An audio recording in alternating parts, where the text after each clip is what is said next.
Welcome to episode 10 on Around with Radar. I'm at Ladybank Golf Club in Scotland. Back in 1984, a young Australian went to Sydney Airport on his way to flying here for the Open Championship qualifying. Right there, 1984. He shot 66. Where did he go?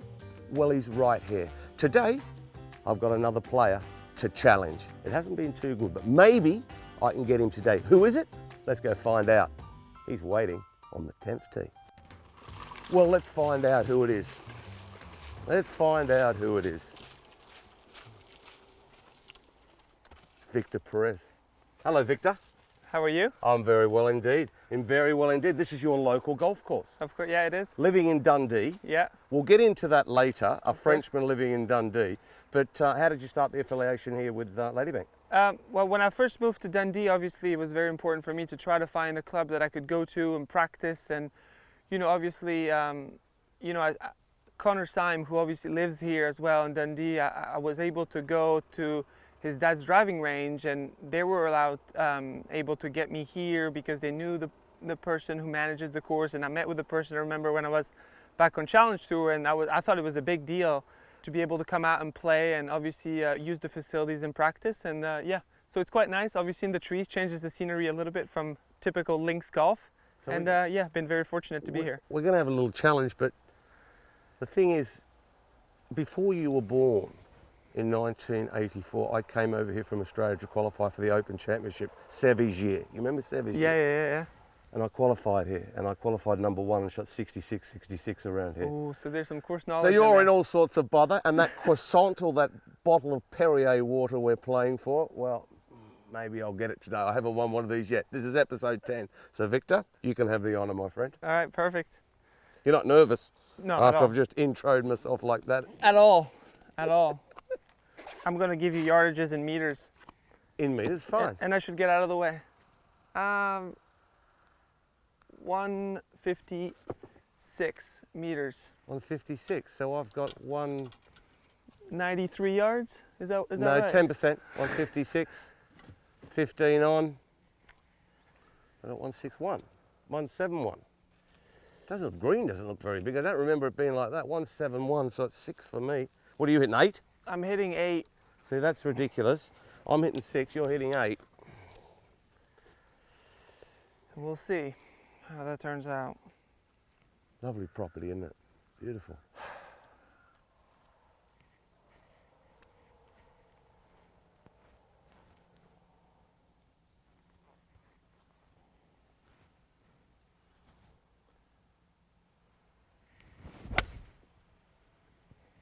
Good swing, man. Go. Very good. Thank you. Very good. I've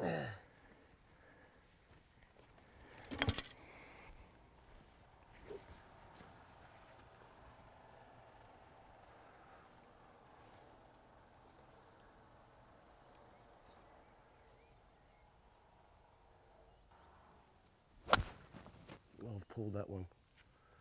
Pulled that one, Victor. That's bunker, I think. Yeah, okay, not a good start, How did you get into the game? What age did you start? Where did you start? Who got you into it?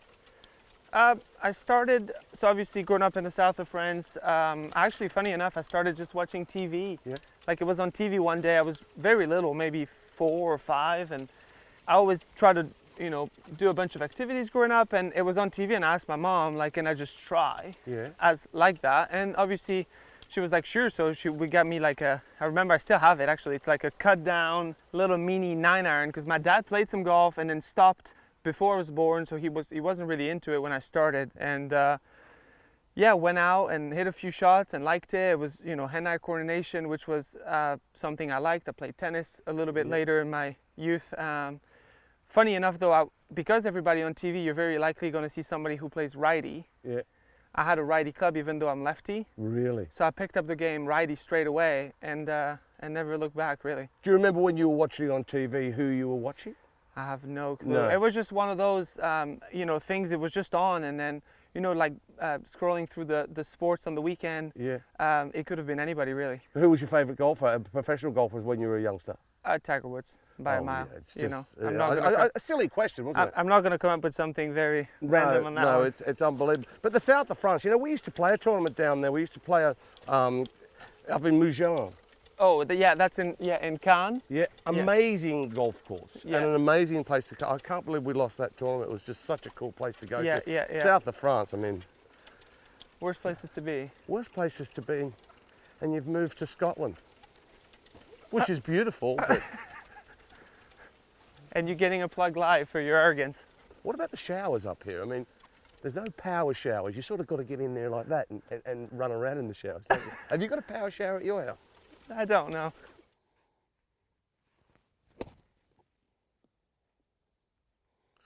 That'll do the trick. Great Right. shot. A little chunk and runner. I talk about them all the time. That's how you do it, right there. Wasn't a very good tee shot. Makes it. Makes it. There you go. You were doing a bit of that in the match play. We'll take that. So you found yourself in America for 4 years at college. Yeah. At 14, I started playing in Biarritz in the southwest part of France and changed coaches. And my coach, Michael Mayer, was American. And he had this program in a sort where he would, build you up a little bit. He had something in Biarritz. I wasn't there when I was young, but he basically would try to train you, obviously in golf, and then try to build a dossier for you, send it to American University, and allow you to get your degree playing golf, get the college experience, which I thought was very appealing to me. I don't think I was quite ready enough at 17 to turn pro. I don't think I was near good enough either. My parents were quite happy I was getting a degree as well. So you were skeptical whether, you weren't so sure whether you were going to be, whether you were good enough. Yeah, I think it's just like my parents, my dad grew up in professional rugby, coached professional rugby, so he was well aware of, the quality, the discipline, everything that kind of comes with being a professional athlete. And at 17, it didn't make the most sense for me to, go straight away and be with grown men who've been doing this for 10, 15 years. So I thought it gave me the opportunity to buy myself some time, in a sense, to do 4 years. I would come out 22, obviously improve my game, improve, my knowledge of myself and what I like, what I don't like. And so it was the perfect happy medium, in a sense. Absolutely. What did you get a degree? Yeah. What? 4 years. I did biochemistry my first 2 years, and then I ended up with a degree in psychology, which I have no use of in golf, by the way. Because see, when we walk into the locker room as professional golfers, we don't really know who's in there. We see fine golfers, great golfers like Victor here, but we don't know that they're clued up. I went to school, a little school in Sydney, and it wasn't very good. All I learnt there was to sort of protect myself from a black eye.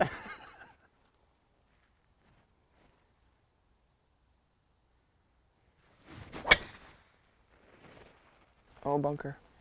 Go. Did it fire it? Bunker. Right hand side.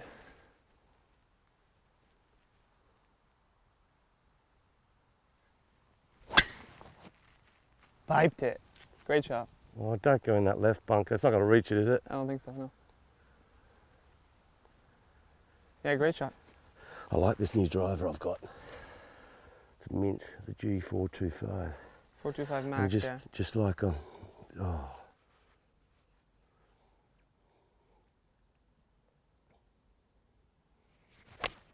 Oh, good strike there, man. That was lying a little down. Now, when did you start your relationship with Ping?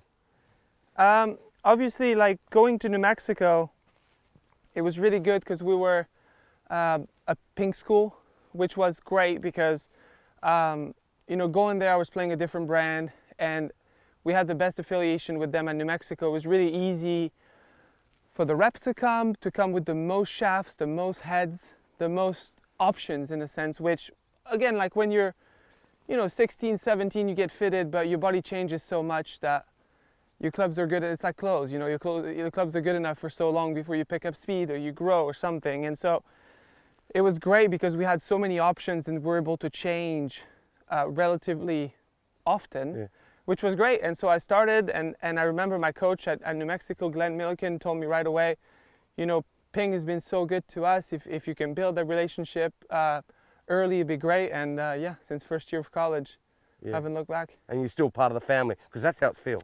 Yeah, exactly, which I think is great. I mean, I've always enjoyed creating a little bit of a relationship with the people. And obviously Dom on the European Tour, Christian Peña in America, it's just been great to get to know these guys and obviously just not be strictly about, oh, I need a new driver, oh, I need a new sandwich or this, and obviously make it a little bit bigger than just strictly performance, which is nice. Have you been to Arizona to the factory? Yeah, I've been. We were able to go in college, New Mexico being only, you know, a 5-hour drive to Did they Phoenix. take you into the vault? Yeah, been into the vault. They teased you as youngsters. I This is know. what, if you win a and now you've got one in there. Yeah, exactly. Oh, cool, yeah. So they teased you as young 17-year-olds. I know. Look at all these putters. All you see is gold, and then you're thinking, where's mine? Yeah, that's right. The only gold I've got is in my teeth.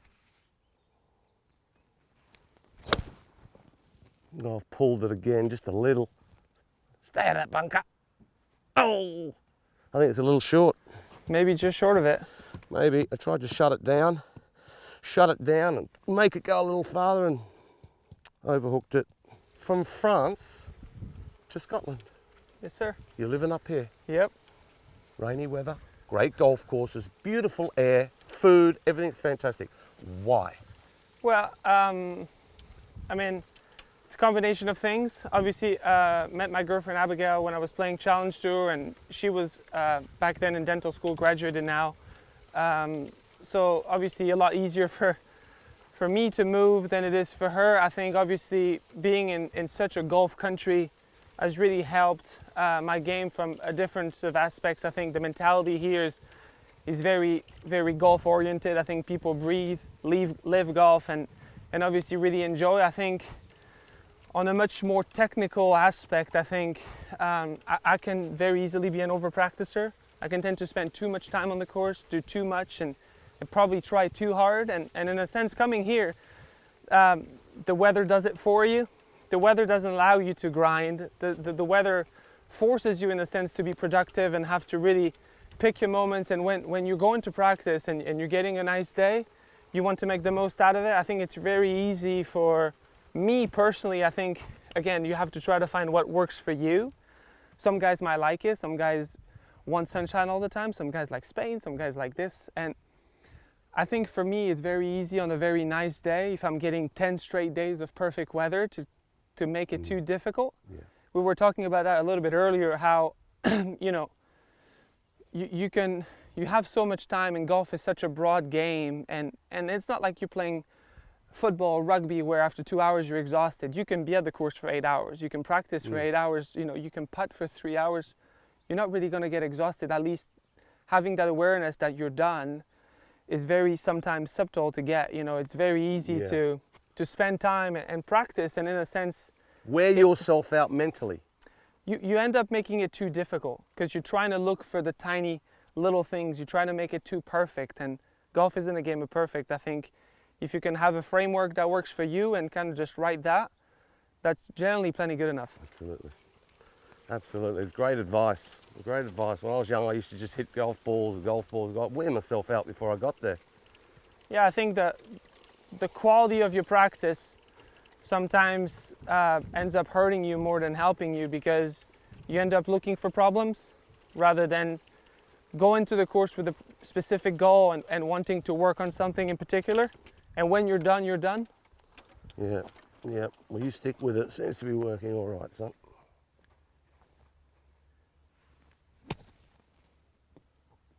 Do it. Do it. Oh, Jesus, what a wizard. So tell us all about your pre-putt routine, if you like. I think it varies, as everything. I think it's not something that's too static. I think, again, the perfectionist in me sometimes wishes it was one way and one way forever, and that's not realistic. I can sometimes use the line, sometimes I'm not. I'm in a phase where been working with Phil Kenyon, obviously, on my putting. It's helped me tremendously, and you know, sometimes using the line for me can make me a little bit too perfect and try to be too, you know, like, oh, it's 2 cups or 2.5 cups, and it takes away a little bit the creative, you know, artist in a sense that you're trying to do. So I've been going back to just putting the ball on the white, obviously trying to visualize, you know, the way I'm seeing the ball going from the hole back to the ball and trying to draw that. And in a sense, you know, using the white and basically not aiming and try to let my body figure out what the putt is doing rather than being super rigid. And, you know, I think sometimes it's back and forth. Sometimes you can do that and end up being too loose, and then it's good to use the line to kind of dial you back. So I've been doing that. So obviously up here, uphill left to right, try to feel out the break, and then again, from that distance, it's really all about speed.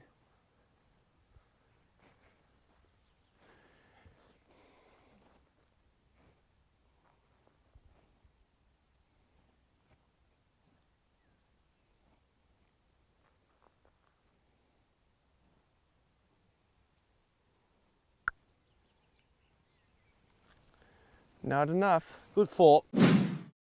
Victor, I see you don't have the same iron model right through. You've got a mixed bag. Yeah. I came out, I've played the eye blades right when they came out. I thought they were great. I had them throughout the bag, and then over a year ago, I think Pink came out with the blueprint, which I thought was great, especially on the shorter iron. I've tried to use it all the way throughout the bag. I don't think I'm quite good enough to use 3, 4, 5 in blueprints. I thought, you know, the proper blade is not as forgiving. Why aren't you good enough? I just don't think it's as forgiving. I think when you're hitting 3, 4, 5 iron, just as much as, you know, line is important. I think I had control over the line, but maybe not as much control over depth and distance control, which I think is obviously super important in long irons to try to really fly your numbers. I think more often than not, you're going to have par 5 carries, you're going to have bunkers, you're going to have things. I just wanted to make sure I had something that was going to keep the ball up in the air a little bit longer. So I kept my eye blades 3, 4, 5 iron, and then 6, 7, 8, 9 in the wedge. I thought, you know, the contact feels a little bit smoother on the face, which I thought was very nice. Just a little bit more flighted on the shorter irons, which I think is something that every person is really looking for. When you go down to your shorter irons, you want something that's, you know, if you were to throw something very like a little bit more launched, a little bit flatter, which I think is great to go through the Scottish wind. Obviously, I've got this little 7 Heaven. Look at it, it's got more loft on it than, look at it, it's a mint. I tell you, it goes 214 yards, and this is 215. Oh. So look out, Vic. Look out, my son. Watch out.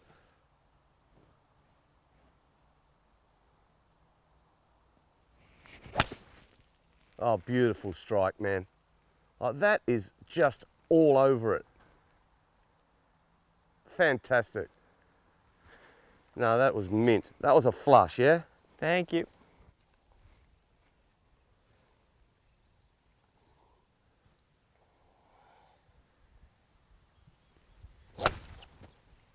Look at that one. What a shot. Safely aboard. Great shot. That's about 25, 30 feet, but not like Victor's. That was that was one you sort of filled you with confidence on your third hole, eh?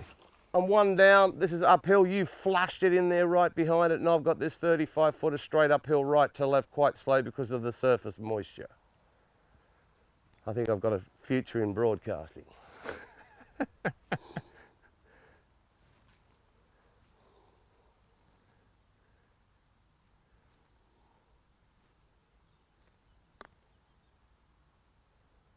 Look at that one. Didn't hit it, didn't hit it. Good try. These though. greens are magnificent.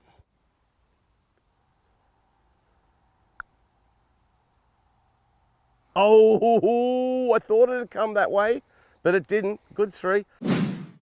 G425 max. You got the same as me. Yep. I give you the same as me. Yeah, they gave me the same as you. I got the same as him. It worked out. Tell us all about it. Yeah, obviously the newest edition of the latest Ping drivers. Went with a bigger head, which I thought about for the longest. I played the 410 LST before, and I really had to commit because I feel like it's one of those things, once you go to a bigger head, it's really hard to come back to a smaller head. But I felt like the forgiveness of the driver was just incredible, and just having the confidence in the equipment when you start that, you know, the club is going to respond to your swing and give you the benefit of the doubt if you're a little off, felt like a no-brainer, and so it was just in the bag straight over the next week. Show us how it goes. What do we got here? I played here all those years ago successfully. I remember this is a nice dog leg from right to left. I'm not sure back in 1984, Victor, that bunker down the left-hand side was there. Par 5. Well, you wouldn't know. Par 5, dog leg left. You were 8 years off being thought of. That was just a thought. Polite way of putting it.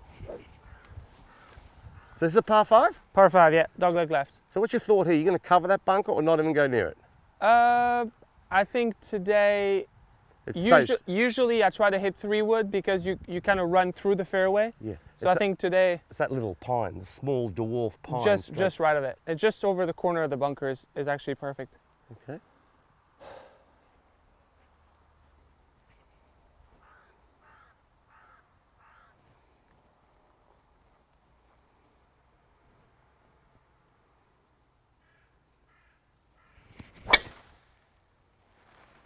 Just pulled a little. You know, Victor, you strike me, honestly correct me if I'm wrong, you strike me as a man that wouldn't rely on a caddy that much. It would be always down to you. Yeah, pretty close. I think it's about confirming my judgment more than anything. But I think for the most part, I think we've, obviously being with JP the last couple of years, it's been great to have his intel and information, and obviously being with Rory for so long and having the experience of getting him over the line, and obviously having got me over the line, very early in our relationship was great. Just a matter of picking his brain and obviously sometimes seeing it through a different set of eyes is super interesting. Yeah.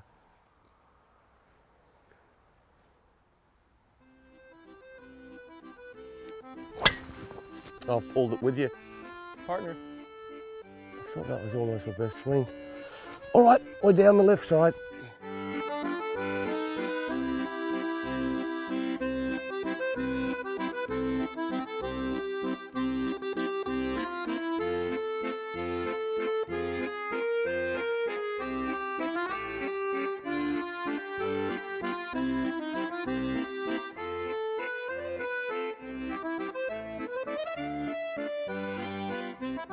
You got the Glide Forge Pros.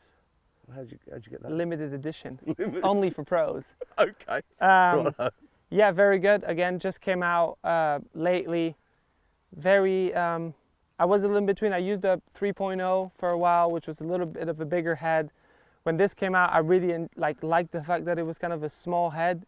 Gave you that flighted, nice ball flight on the wedges again. A little bit like I was saying about the irons. I like personally something small that's generally going to come out a little bit low and flighted. So here we have 100 meters to this, fairly soft green. So you always kind of want something a little bit low. Yes. So you're going to, what he's trying to do here, which I talk a lot in commentary, is eliminating the spin. Yeah, I think that the thing that I'm trying to find every week when I'm playing is what height do I want my wedges to go through in order to kind of hop and stop. That's right. So if it's really firm, it's obviously going to be higher, because if you launch it low on firm greens, it's going to take a big first hop and you're going to lose control. Yeah. If it's really soft, you're going to want it really down. So kind of finding that window that you want to hit your wedge into for that ball to hop and check, and that generally is going to give you the most control. Because, again, on tour, when they give you those shorter clubs, you have to take advantage of them. Absolutely. You have plenty long irons, where you're just trying to manage your way, that when they give you this 110 yards, kind of obviously here it's a fairly generous spin, but even when it's a difficult pin, you kind of generally have to take them on with wedges and take advantage of those holes. That's exactly right. So you've got 110 shot. You want to be able to hit it 109, one bounce, and it stick. You don't want to hit it 110. You don't want to hit it 115 and allow for spin, because you really don't know how much spin you're going to get. Well, you don't know, and I think it also depends. Sometimes if it's a little on the crown, if it slopes away past the pin, if it's really steep short and you end up missing your spot, then it rips 10. I think if you can always have the ball going forward with a wedge, you're doing, I personally think well. Some guys are going to, argue otherwise and always throw it back and spin it. No, I'm not with that. I'm with you. Now, how are you going to do that? So what flight are you going to do here to stun it, or to make it sit?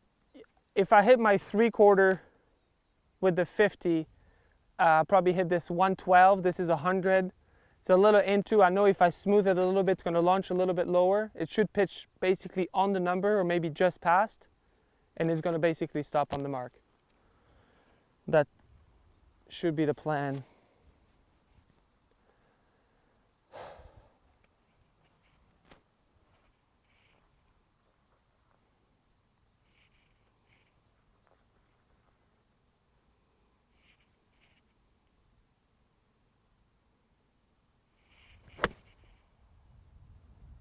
Hold it.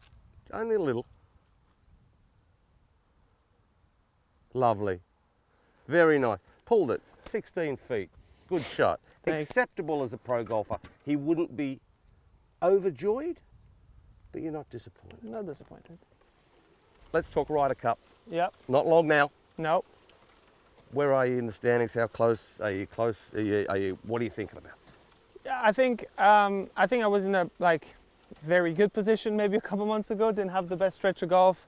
Obviously missing a few cuts lately, so I haven't paid too much attention of the standing. I know I'm right there in the mix. It's just a matter of putting good performances, and I think ultimately I don't want to put too much of an emphasis on making the team, because I think the goal is to play well if you're going to make the team. And you'll make the team if you play well. So I think it's a little counterintuitive to just think like, oh, I just want to make the team, because what's so good about making the team if you're just like barely making it, you're playing awful, you're not going to help the team win.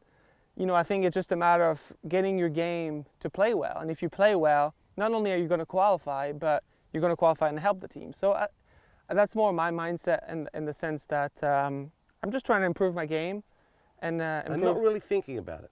No, I think it's more a byproduct of playing good golf. So you're thinking more about the golf than the Ryder Cup. And please, if that's the case, how do you do that? How are you talented enough to do that mentally? Well, I think it's very difficult. I think there needs to be a degree of acknowledgement. I think obviously I'm thinking about it. I'm not immune to obviously wanting to make the team. I think, I've had for the last year, every interview that I've done has been, there's been a question. Here we are again. Here we are, it'd be great for you, the Frenchman, since Victor Dubuisson, to make the team, blah, blah, blah. So I think I've got used to it. I think the acknowledgement that the question is going to come, of course.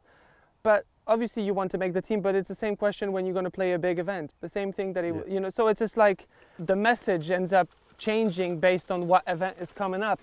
But the means to it is the same. You're just trying to play great. Of course, it would be life-changing to make the team, to win the Open. To all these things are life-changing. I think I've been fortunate enough the last couple years to play events that are basically career-defining tournaments if you win them. No disrespect to my earlier days on the Alps Tour and the Challenge Tour, but if you win on the PGA Tour, if you win a WGC, if you win a major, if you win a Rolex Series, it's something that you're going to tick off your resume as being a massive win. Yeah. So I've gone away a little bit from the outcome itself and just try to play good. And if I play good and I end up being in the position, then that's all I can really do. What was the Alps Tour like? The Alps Tour was great. I thought it was great learning. I think, I've earned my stripes going through the Alps Tour and the Challenge Tour. I think it was... Oh, did you play in the Alps? We played in Italy a little bit. So it's the Alps Tour. It's not really in the Alps. Well, I mean, Italy, France, you're around it. Put it that way. They're not in the Alps.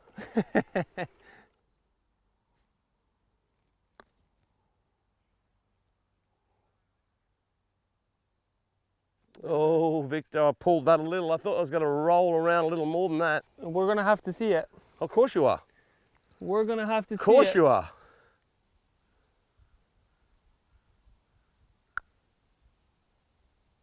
Oh, good try. Good try.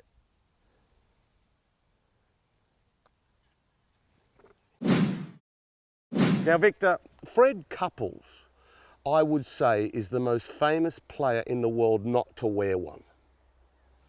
That's a glove. Can I guess what it is? That's a glove. Okay, fair enough. So what's behind you? Have you always not worn a glove? No, grew up. I actually had a glove for all the way through college, really. And but like I was saying at the very start of the show, I'm lefty playing righty. And I've always tend to chicken wing a bit my shots and never really let my left arm release. And I've had the same coach for 15 years now, so he knows me like his back pocket, knows my swing, everything that is related. And one day he was just saying, like, he thought for some reason that I was maybe holding the club so tight in my left hand that I wasn't allowing the release of your arm. So he was just like, why don't you take your glove off for a second and try to see if you can get a better feel of your grip pressure, because maybe with the glove you're like choking on the club without even noticing. You're only aware of what you're aware of. And so we took it off. I started, and I had, I think these are the same grips you have, I think Golf Pride or whatever they are, yeah. And so I started, and it just started as a drill. So I would do it on the range, try to feel my arm, you know, releasing, because I would kind of hold it off too much and sometimes lose it to the right. And so started on this as a drill, and then I would get on the course, put the glove, and then play. And then I found these grips that are super sticky. Tacky. Yeah, they're very tacky. Wow. You can hear it. Like Yeah. if you put your glove on it, you can rattle it, and the glove's Yeah, not going no. away. And so, because obviously, you know, So when it rains, they don't. They they remain. get even stickier when it rains. So actually, well, you know, it's today is a good day for the grips to. Yeah. Have you ever, of late, the last 2 years, put one on and gone out? If I put the glove, I can't feel anything. It's like I feel like I have mints on. I can't feel the club. It's horrible. Wow. So I have to make sure it doesn't rain too much. So what do we got here? We've got a par 4. Long par 4 straight away. It is a long par 4. 462. Really good hole.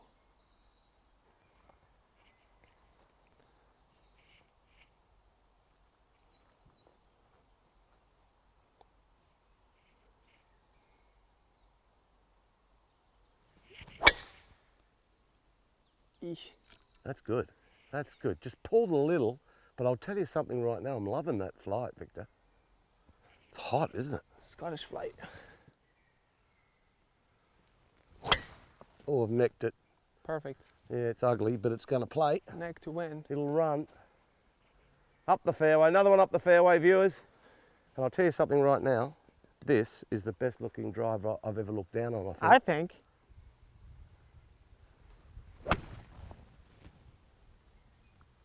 Stay right. Oh, bunker. Oh! Oh, what about? Oh my Oh, God. get in! Oh! Jesus. What did that hit? What was that? What did that hit? I don't know what What that a hit. bounce that It was was. a beautiful bounce, wasn't it? Yeah, An beautiful Australian bounce for It you. was just absolutely magnificent. Did you see Beautiful that? bounce for well, mate, you. you hit it in the trees over there on the left-hand side. You got a bear, but you've been lucky all day. You're one up. What do you expect? Hey?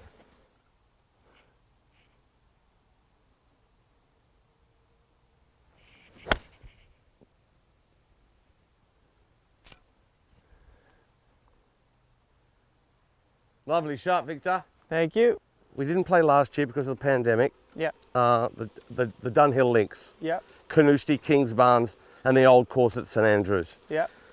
Talk to us about that. What was that like to win? When do you live in Dundee? Right on your doorstep, all 3 of the courses. Yeah, I don't think I could have written it any better, to be honest. For my first win on the European Tour, you know, iconic event, home of golf, 20 minutes from home.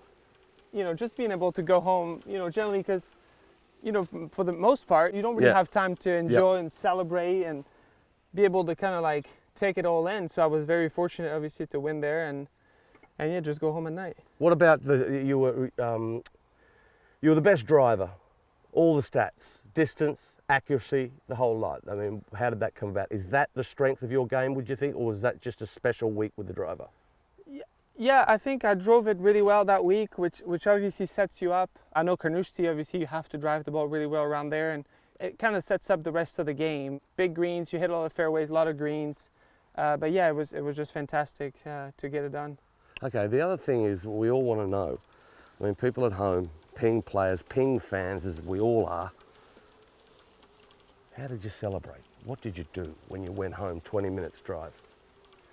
How did you, you know, like, was it yeehaw, get in the door and start kicking the cupboards and? Yeah, I think, you know, obviously we had a really nice meal and we were home and you're just exhausted in a sense because I think everything kind of just like falls down and. French wine? Of course.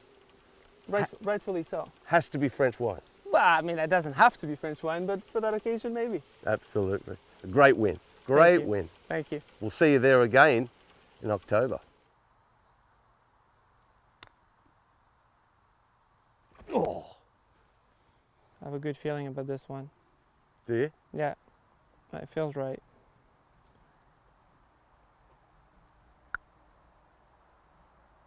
Oh, good try. Dang it. You got a marker in your pocket there, mate? Do you?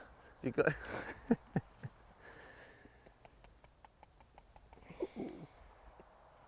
tight, this mate.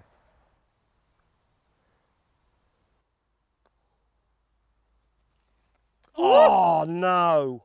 Oh, so close. Okay, Victor, 15th tee, dog leg from left to right. You are 2 up in the match for me being stupid and not putting it off from off the fringe. But there you go.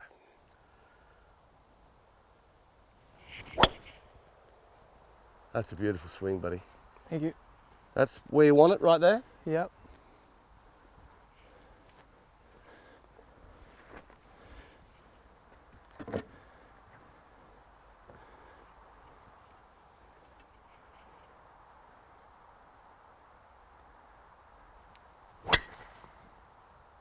Great shot, Ryder. Okay. Perfect. Yep. This isn't your normal links. We're very close. 8 miles for St Andrews, ladies and gentlemen. This is more like a heathland course. You must come and play a heathland, and they're nice people here. And in the clubhouse, they do this shortbread. Oh. I'm nice and thin, but before we came out, Victor ate it all. Okay. I'm just going to try to feather one in there, Victor. Have at it.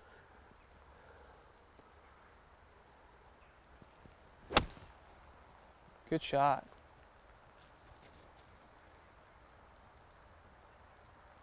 Great Bit too shot. much. Is that long? No, perfect. Pin high. Great shot. Victor, you got quite a deliberate pre-shot routine. You go in there behind it, you one breath. Yeah. That's all routine. Yeah. How did that all come about? Did you get a sports psychologist to do that, or you just worked that out yourself? Yeah, I've always been like pretty curious as a player as a whole. So obviously I'm in help of guys. I'm a big believer of kind of like presetting the shot of what you're seeing, obviously, the distance, blah, blah, blah. You make up your mind what you're trying to do, where you're trying to aim. And then I kind of follow steps within my execution. Yep. To try to let myself go and let myself kind of hit the shot subconsciously. There's this big debate, conscious, subconscious, I know in sports psychology, of how, what's the best way to play, and try to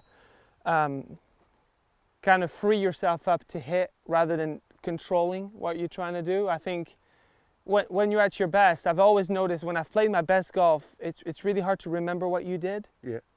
You kind of get a night and you're like, oh, that was so good, and you try and you can't remember, but because I felt like you kind of just did it, and because you feel as though you were going through a pre-shot routine, and your mind was going through that pre-shot routine. You weren't thinking about any negative. No, you're not thinking about anything. For me, I've always felt like I play my best when it's almost just like I'm seeing myself play, but I'm not really thinking about anything. It's just almost like my brain and my head is like 3 feet above me, and you just kind of watch yourself do it. And that's, so I always have a little bit of I do the same thing every time to try to just anchor my body and let my body recognize that, okay, it's time to go, and then hopefully your body takes over. Okay. So, it's pretty deliberate. I always take a deep breath to try to relax. I have a spot about 5 feet, 6 feet in front of the ball for my line that I'm, obviously trying to aim at. I generally start I grip behind the ball. That's just how I've always done it. Then I take, 5 steps to walk in to my spot. 1 look, set up my feet. 2 look, and then I go.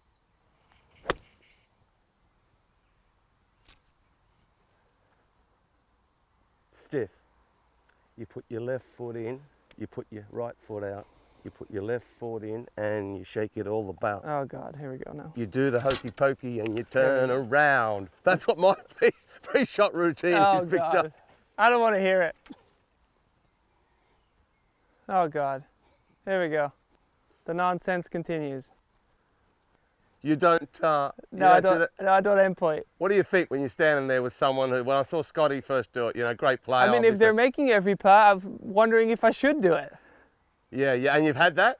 You're thinking, have you ever asked someone what it is? No, I know what it is. I know what they're doing, but I don't do it. Okay, this is uphill left to right, got a bit of break about it. Come on, 2 down.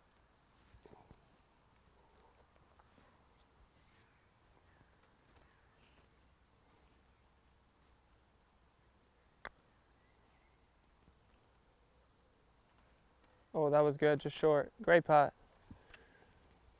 Great try. That's good. Thanks, mate. You were just staring.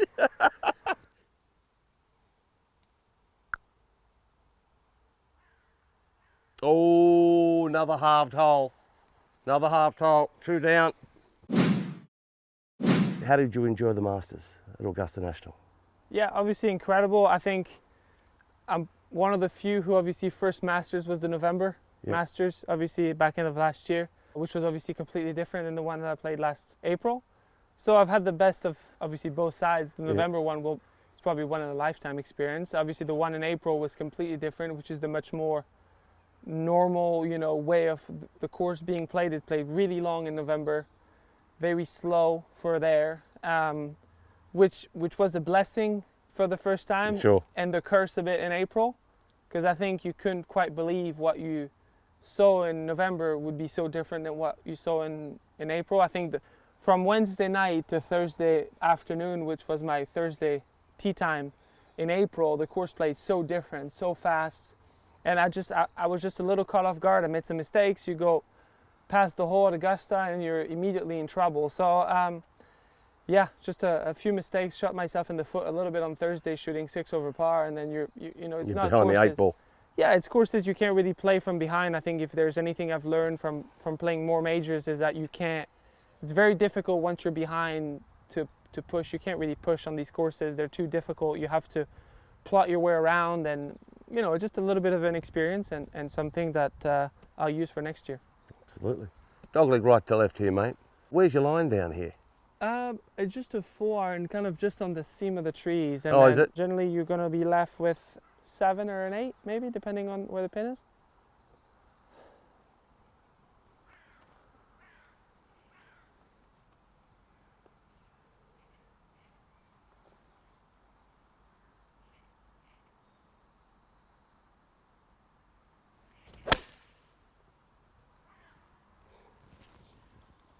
Get down.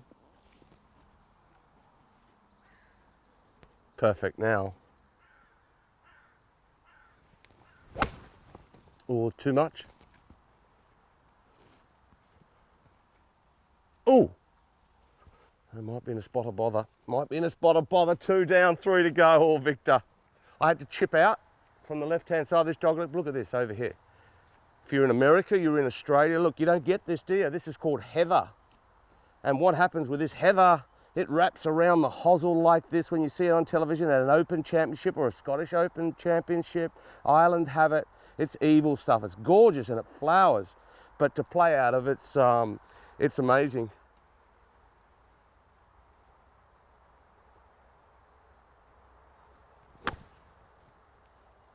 Is that up?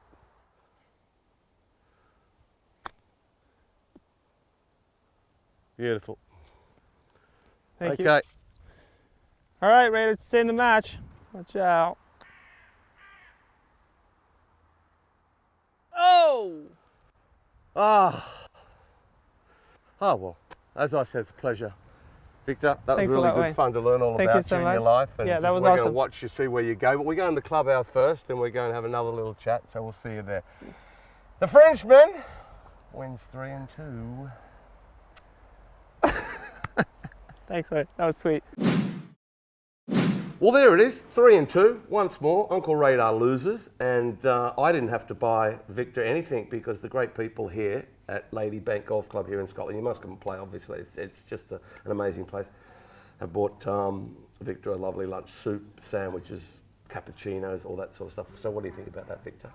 Yeah, I This think is it your was home club, you're getting looked after, you're like a lord. good. Basically, might get knighted at the end. Sir Victor. Yeah. So yeah, it was great. So what are you doing with your spare time? Do you watch a lot of sports? What do you do? Yeah, I really enjoy. Obviously, big tennis fan, huge Roger Federer fan.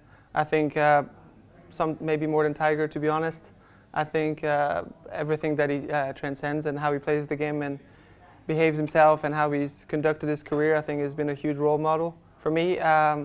So yeah, it was great. Watch a lot of tennis. Obviously the Euro. You went to Wimbledon not long ago? Yeah, went to Wimbledon, got to watch him, which was great. I think obviously he's 39 now. On the back end of his career, it was great to see him in the,